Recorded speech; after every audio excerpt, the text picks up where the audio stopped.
Does AI make you a faster developer, or does it just make mistakes faster? Think about it. If you've spent any time working with generative AI, you probably already know the exact sting of a hidden bug. You know, the kind that takes 2 hours to fix after taking only 2 seconds to generate. It really makes you wonder, right? Is the speed AI provides actually worth the hidden risks it might introduce? Because, let's be real, the first time an AI coding assistant writes working code for you, it can feel like magic. It really does. We absolutely have to validate that initial awe. I mean, it feels incredible to watch lines of complex logic just spin up out of thin air. But hold on to that feeling for a second, because today, we're going to systematically shatter that illusion of magic and replace it with something much, much more reliable. So, welcome to The Explainer. I am so incredibly thrilled you're here with us today. Our core topic is the SAFe framework, a guide to safe AI coding workflows. We're going to dive deep into how we can transform ourselves from passive consumers of AI-generated code into active, empowered supervisors. Basically, we're going to learn how to tame the machine. Okay, let's dive right into this. Here is our roadmap for today. We're going to start with the magic developer myth, then uncover the hidden risks of AI code. After that, we'll unpack the safe code framework and the safe coding workflow, lay down some privacy and security rules, and finally, wrap up with AI as a coding tutor. All right, Section 1, the magic developer myth. Let's start separating fact from fiction. Right off the bat, we need to clarify the blurry lines between different AI tools.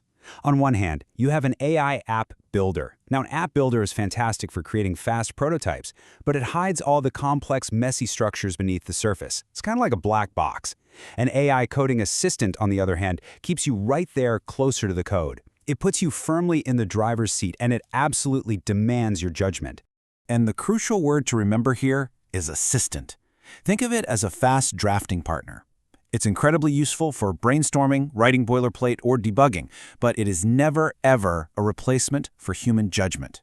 It's a helpful peer that needs your constant supervision, definitely not a final, infallible authority. Okay, moving on to Section 2, hidden risks of AI code. What could actually go wrong? Well, quite a lot, actually. Here's a list of some very concrete dangers of relying on AI without a safety net. This is what happens when clean-looking, confident code quietly breaks your project. You might run into fake or hallucinated APIs, or maybe over-engineered solutions that just bloat your codebase. You could lose crucial accessibility features, encounter silent error failures, or even get code written for entirely wrong library versions. It looks so right, but it's fundamentally broken. And this brilliantly illustrates the fake API problem. The AI confidently suggests using a method called track progress. It's perfectly formatted, it makes complete logical sense, and it looks entirely believable. The only problem, that library method does not actually exist. Literally, the AI just invented it out of thin air. If you blindly paste that into your project, your app immediately crashes. Then we have the silent failure danger. Imagine an AI writes a try-catch block, but when the API fails, it simply catches the error and returns null. It's trying to make the code look safe by hiding the crash behind this vague fallback. But in reality, it is completely erasing all of your useful debugging info. So when things inevitably go wrong later, you won't have any logs to tell you why. Talk about a nightmare. Which brings us to the golden rule of this explainer. And I really want to slow down here for a second to cement this into your mind. The more important the code is, the slower the review should be. Let me say that again. The more important the code is, the slower the review should be. If the code touches payments, user authentication, or private database queries, you simply cannot afford to be fast. This brings us to Section 3, the safe code framework. We need to slow down to speed up. Let's walk through the 4 steps of the SAFe framework. It's a really handy cognitive tool to tame this chaotic mentor. S stands for specify the task. A is for ask for assumptions. F means fix in small changes. And E is evaluate before accepting. Each of these steps is specifically designed to insert this necessary healthy friction between an AI suggestion and your acceptance of that code into your project. Let's look at how this actually works in practice with a prompt makeover. A bad prompt is super vague, like write an email validation function. It leaves the AI totally guessing. But consider this better prompt. Write a beginner-friendly JS function, no external libraries, check for one @ symbol. See the difference? Highly specific constraints force the AI to optimize for your exact needs, instead of wildly guessing what better means. All right, Section 4, the safe coding workflow. Let's turn that safe mindset into a repeatable process. Now, what's really interesting about this is how it builds a complete cycle. It's a 7-step everyday coding habit. In phases 1 and 2, you prompt clearly and ask for a plan before any code is written. In 3 and 4, you generate a very small change and manually review the diff. Then, in 5 and 6, you test all cases, normal, edge, and failure, to ensure you actually understand the logic. And finally, step 7, you commit only when it is verified safe. Section 5. Privacy and Security Rules. How to protect your data.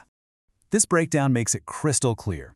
It is perfectly fine to paste fake data, simplified objects, or the general structure of a problem into an AI chat window. That's totally safe. But you must never paste API keys, passwords, or private client code. No way, absolutely not. Protecting your secrets and internal business logic is always far more important than getting a quick code fix. And finally, Section 6, AI as a coding tutor. Let's learn while we code. I want to highlight this as the one single prompt every beginner absolutely must save. Check this out. Explain the code first, then list the assumptions, then list the edge cases, then suggest tests. Do not rewrite the code until I ask. This is brilliant because it completely prevents the AI from just jumping straight to the answer. It forces you to actively learn, evaluate, and actually understand what's happening before any code is generated. Which brings us to the end of our explainer. And I want to leave you with this final provocative thought. If the AI writes the code, who is responsible when it breaks? Think about it. The AI doesn't understand your business, your users, or the real-world consequences of a failure. You do. Ultimately, you are the true supervisor of your projects. The AI is just your assistant. Use the SAFE framework, review carefully, and stay in control. Thanks so much for learning with me today, and I'll catch you on the next explainer.